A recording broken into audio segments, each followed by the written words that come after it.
পবিত্র রমজান মাস ইবাদতের মাস, রহমতের মাস।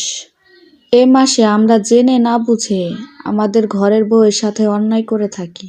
এ সময় সবাই সবার ইবাদত বন্দেগী নিয়ে ব্যস্ত, কিন্তু সংসারের কাজের চাপ সামলাতে সামলাতে ঘরের বউদের ইবাদত অনেকাংশে কম হয়।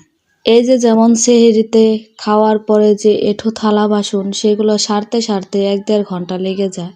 আর তারপরের দিনের বাকি যে কাজকর্মগুলো আছে সেগুলো সারতে সারতে দুপুর গড়ায় যায়, বিকালের দিকে রান্না বান্না করতে হয়। আর বাড়িতে ছোট বাচ্চা থাকলে তাদের তো এক্সট্রা কেয়ার আছেই। ইফতার শেষে সবাই ক্লান্ত হয়ে যায়, কিন্তু ক্লান্ত হয় না শুধু ঘরের বউটা। তাকে সব কিছু আবার সুন্দর করে গোছাতে হয়, পরিষ্কার করতে হয়।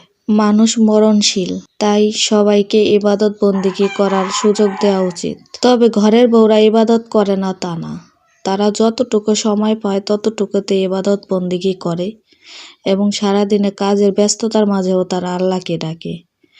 তাই আল্লাহর কাছে আমার একটাই অনুরোধ, আল্লাহ তুমি ঘরের বউদের ইবাদতগুলো কবুল করে নিও।